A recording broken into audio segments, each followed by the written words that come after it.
Hi guys, आप सभी का हमारे YouTube channel high school and intermediate studies में हार्दिक स्वागत है। तो आज शुरुआत कर रहे हैं हम क्लास 9th की फिजिक्स की।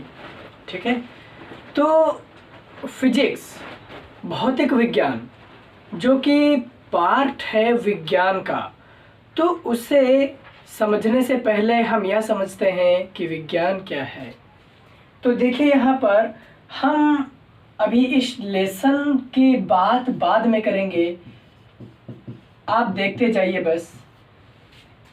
तो यहाँ पर देखिए, विज्ञान को इंग्लिश में हम बोलते हैं साइंस। ठीक है, विज्ञान का ही एक रूप कह लीजिए, चाहे एक भाग कह लीजिए, एक अंग कह लीजिए, किसे? भौतिक विज्ञान को। ठीक है, इसीलिए हम भौतिक विज्ञान पर बात करने से पहले विज्ञान पर बात कर रहे हैं कि विज्ञान क्या है। ठीक है, तो विज्ञान को अंग्रेजी में साइंस कहते हैं। ठीक है, और साइंस शब्द की उत्पत्ति सिंटिया से हुई है। ठीक है, तो यहाँ पर देखिए गाइस, ये जो साइंस शब्द है वो किससे बना है? वो सिंटिया शब्द से बना हुआ है ना? सिंटिया शब्द से बना हुआ है। ठीक है, सिंटिया का अर्थ क्या है? सिंटिया का अर्थ है टू नो। टू नो मतलब जानना। टू नो का मतलब क्या हुआ? जानना। ठीक है, तो इसका बेसिकली मतलब क्या हो गया? विज्ञान की अंग्रेजी होती है साइंस। साइंस शब्द की उत्पत्ति कहाँ से हुई है? सिंटिया शब्द से। सिंटिया शब्द का अर्थ क्या है? To know. टू नो का मतलब जानना। तो साइंस का मतलब क्या हो गया? किसी भी घटना के बारे में सही तरीके से जानना, है ना? सही तरीके से जानना क्या कहलाता है? विज्ञान। ठीक है, यहाँ पर एक बात और देखिए, विज्ञान को कुछ किताबों में V+ ज्ञान लिखा जाता है और फिर बोला जाता है कि ये विशिष्ट ज्ञान है। यहाँ पर देखिए, आपके सामने यहाँ पर लिखा हुआ है विज्ञान बराबर V+ ज्ञान बराबर विशिष्ट ज्ञान। इसका क्या मतलब है? ठीक है, तो ध्यान से देखिए। तो आप, कुछ लोग विज्ञान को विशिष्ट ज्ञान कहते हैं, ठीक है, और कुछ लोग विज्ञान को बोलते हैं किसी घटना को सही तरीके से जानना, कि इस घटना में क्या क्या हुआ, कैसे हुआ। तो यहाँ पर भी तो इस शब्द का मतलब भी तो यही हुआ, विशिष्ट ज्ञान। भाई एक ही घटना आप ले लीजिए, डस्टर हमने पकड़ा हुआ है, उसे हमने छोड़ दिया, नीचे गिर गया। ओके, अब ये गिरने की जो घटना है, इस पर दो अलग अलग टाइप के इंसान अलग अलग बातें बोलेंगे। एक बोलेगा हाँ, ऊपर आपने छोड़ दिया तो नीचे गिर गया, काम खत्म, वो साधारण व्यक्ति था। दूसरा व्यक्ति जो ये कहेगा, माइंड में सोचेगा एक बार कम से कम, कि भाई क्यों गिरा, कैसे क्या हुआ, कैसे क्या हुआ कि हमने जब छोड़ा इसे तो ये नीचे आया, ऊपर क्यों नहीं गया। बातें समझ में आ रही हैं? तो जो दूसरे टाइप का इंसान है, जो सोच रहा है कि नीचे ही क्यों आया, ऊपर क्यों नहीं गया, ठीक है, वही इंसान वास्तव में किसी चीज़ के नीचे गिरने को सही तरीके से समझना चाहता है ना? तो उस घटना में एक सही तरीका विद्यमान है, सही तरीका विद्यमान है जो बता सकता है कि क्यों ये चीज़ नीचे क्यों आई, ऊपर क्यों नहीं गई। ठीक है, तो गाइज, वो जो दूसरा टाइप का इंसान है वो समझना चाहता है कि इसमें सही तरीका क्या है ना? तो ये जो सही तरीका ही होता है किसी घटना को जानने का, वही कहलाता है विशिष्ट ज्ञान, कह सकते हैं, विज्ञान कह लीजिए, है ना? ये विशिष्ट ज्ञान का मतलब यही हुआ कि सही तरीका क्या है। किसी घटना, कोई भी घटना हुई तो उसमें सही तरीका क्या है? सही तरीके का मतलब हुआ कि आखिर उसमें हुआ क्या भाई, क्या क्या चीज़ें हुई उसमें, कैसे ये घटना घट गई। ठीक है, तो इन प्रकार के प्रश्नों का जब हम उत्तर ढूंढने के लिए आगे निकलते हैं, ठीक है, तो जो चीज़ें हमारे सामने आती हैं वो विज्ञान का ही रूप होती हैं। अब हमारी समस्या आप समझ चुके हैं कि हम कहना क्या चाहते हैं। ठीक है, तो बहुत सारी चीज़ें नहीं, लगभग विज्ञान में जितनी भी चीज़ें हैं, आप केवल और केवल सुनिए, देखिए, पढ़िए और समझिए, रटने की कोशिश ना कीजिए। बात समझ गए आप? ठीक है, तो आप इतनी बातें समझ गए हैं। ठीक है, तो ये विज्ञान के बारे में था। अच्छा, हम विज्ञान के बारे में थोड़ा बहुत जान चुके हैं कि विज्ञान क्या है, तो अब हम थोड़ा सा आगे बढ़ते हैं और देखते हैं कि विज्ञान के भाग क्या क्या है ना। विज्ञान के बेसिकली हमने 3 भाग पढ़े हैं आज तक। पहला भाग भौतिक विज्ञान, दूसरा भाग रसायन विज्ञान और तीसरा भाग जीव विज्ञान। ठीक है, भौतिक स्तर पर क्या क्या चीज़ें होती हैं, जैसे कि आपने अपनी पृथ्वी ही देख ली, आपने पानी की बूंदें, जो बारिश की बूंदें गिरती हैं, आपने उनको देख लिया। ठीक है, आपने लट्टू देखा होगा घूमते हुए, और घूमते घूमते कुछ ऐसे ऐसे कुछ इस टाइप की गति करता है ना, ये सारी गतियाँ।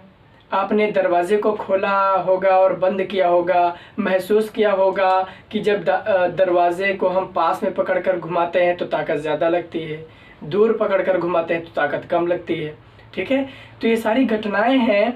इन सभी घटनाओं का हम कहाँ पर अध्ययन करते हैं? भौतिक विज्ञान के रूप में।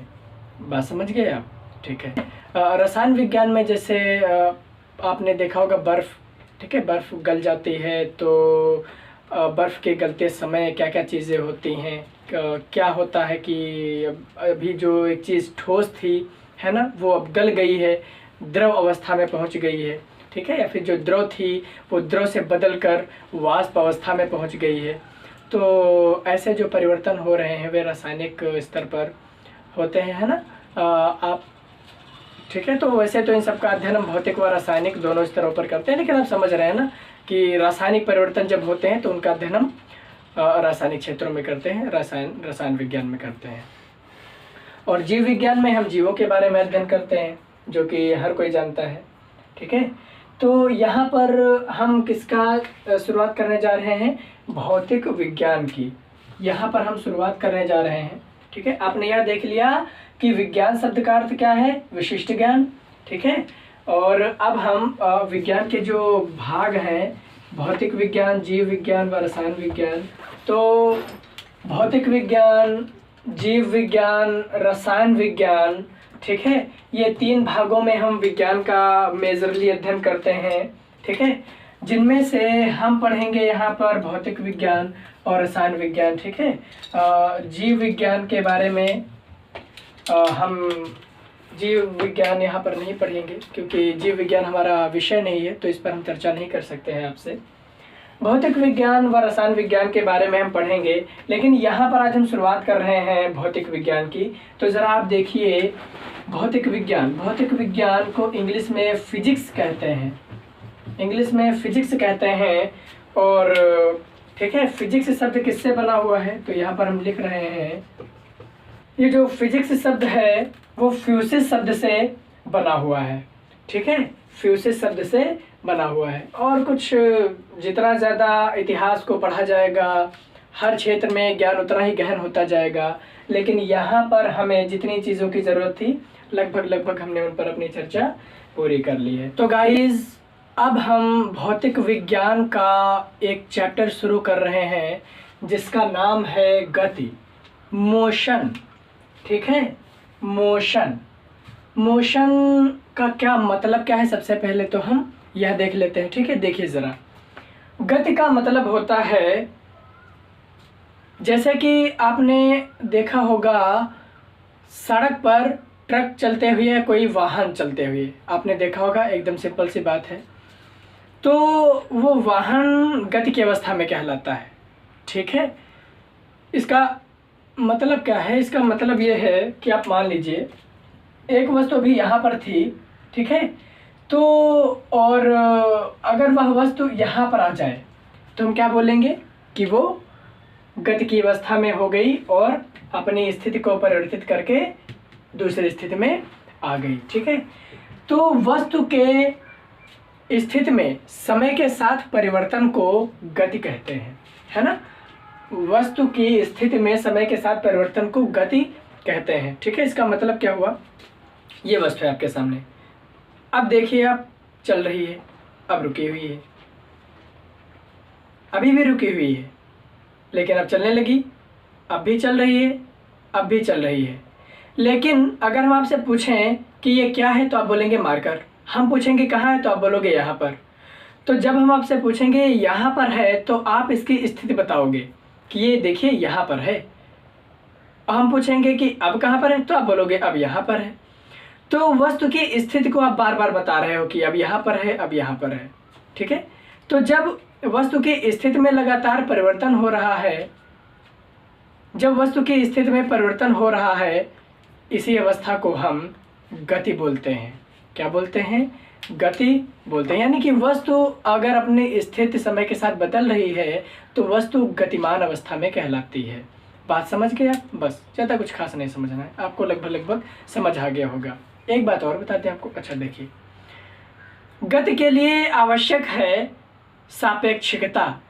ठीक है, यानी कि जहाँ पर खड़े होकर देखा जा रहा है उस वस्तु को, है ना, जिस वस्तु की गति की अवस्था या विराम की अवस्था पर हम चर्चा कर रहे हैं। ठीक है, इसका मतलब क्या है आपको समझ में आना चाहिए। अगर हम इन दोनों मार्कर्स को एक साथ भगाएं तो दोनों में रिलेटिव मोशन नहीं है, यानी दोनों एक दूसरे के सापेक्ष गति की अवस्था में नहीं है। बात समझ गए आप? लेकिन अब गति की अवस्था में है। अगर आप ऐसे देखेंगे तो दोनों एक दूसरे के सापेक्ष गति की अवस्था में है। जैसे हवाई जहाज़ अगर ऊपर उड़ रहा है तो हम लोग देखते हैं उसे और बोलते हैं कि वो देखिए वो उत्तर में जा रहा है। समझ आ गई बात?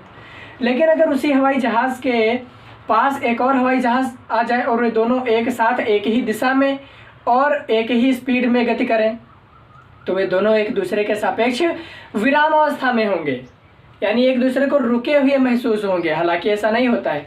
अब वे दोनों तो एक दूसरे को रुके हुए महसूस होंगे, लेकिन हम तो धरती पर खड़े हैं तो हम देख रहे हैं कि वो दोनों गति कर रहे हैं। आप बात समझ गए? तो गति को दर्शाने के लिए एक चीज़ ज़रूरी है और उसे बोलते हैं सापेक्षिकता, है ना। तो गाइस, हमने अपने टॉपिक गति का इंट्रोडक्शन ले लिया है कि गति में क्या क्या चीज़ें हो सकती है ना। हमने समझाने की आपको कोशिश की है। ठीक है, अगर कहीं कोई मिस्टेक हो गई हो so I am sorry for that. हमें कमेंट सेक्शन में बताइएगा कि हम कहाँ पर गलत हैं। अब आप आगे देखिए, अब हम आगे बढ़ते हैं विराम एवं गति अवस्था, state of rest and motion. Rest का मतलब होता है विराम, मोशन का मतलब होता है गति। तो पहली परिभाषा है हमारी विरामावस्था। ठीक है, स्टेट ऑफ रेस्ट, इसका क्या मतलब है? जब किसी वस्तु की स्थिति समय के साथ ना बदले तो वह विराम में कहलाती है ना। ये सारी चीज़ें अभी आपको हम समझा चुके हैं। जब कोई वस्तु समय के साथ अपनी स्थिति में कोई परिवर्तन ना करे तब वह वस्तु विरामावस्था या स्थिर अवस्था में कहलाती है, जैसे पेड़ पौधे, मेज पर रखे कप प्लेट आदि। ठीक है, तो आप बात समझ गए। जब कोई वस्तु समय के साथ अपनी स्थिति में कोई चेंजिंग नहीं करती है। ठीक है, ये मार्कर है, रुका हुआ है, टाइम तो आगे बढ़ रहा है, 1 सेकेंड, 2 सेकेंड, 3 सेकेंड, टाइम आगे बढ़ रहा है, लेकिन ये रुकी हुई है। इसे बोलते हैं समय के साथ अपनी स्थिति में कोई भी बदलाव ना करना। इसी को बोलते हैं विरामावस्था। ठीक है, तो आप इसका स्क्रीनशॉट ले लीजिए।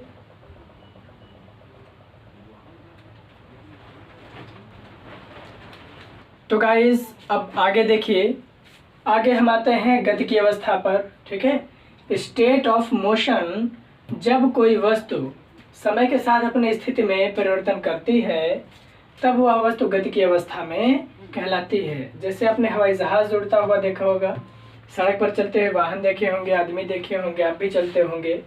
और गतिमान कण जैसे इलेक्ट्रॉन होता है ना, या फिर वायु में उड़ते हुए धूल के कण, ये सब गतिमान कण हैं। ठीक है, तो हमने आपको बताया था कि जब कोई वस्तु समय के साथ अपनी स्थिति में परिवर्तन करती है, मार्कर का एग्जाम्पल भी हमने आपको दिया था कि ये जो है गति की अवस्था में है। ठीक है, तो इन्हीं सभी चीज़ों पर हमने अभी बात की थी कि जब कोई वस्तु समय के साथ अपनी स्थिति में परिवर्तन करे। तो आप इसका स्क्रीनशॉट ले लीजिए।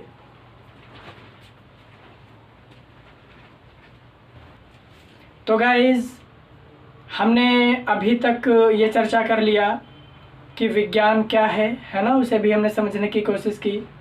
फिर हमने यह देखा कि विज्ञान के 3 पार्ट बने, भौतिक विज्ञान, है ना, मतलब बेसिकली विज्ञान को हम 3 रूपों में पढ़ते हैं, भौतिक विज्ञान, रसायन विज्ञान और जीव विज्ञान, जिनमें से शुरुआत की हमने भौतिक विज्ञान की, और कहाँ से? गति से, जो कि टॉपिक आपके सामने लिखा हुआ है।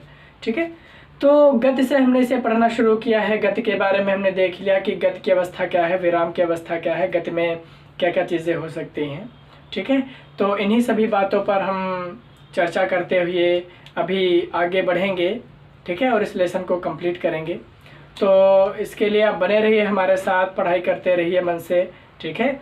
लॉकडाउन का टाइम फिर से आ रहा है, हमारी हिदायत है आप सब से, please stay home and stay safe. घर पर रहिए, सुरक्षित रहिए, सभी प्रिकॉशंस का पालन कीजिए। आप सक्षम बनिए, दूसरों को भी सक्षम बनाइए। आप सुरक्षित रहिए, दूसरों को भी सुरक्षित रहने के लिए प्रेरित कीजिए। आज के वीडियो के लिए आप सभी को बहुत बहुत धन्यवाद। मिलते हैं नेक्स्ट वीडियो में, तब तक के लिए जय हिंद, जय भारत।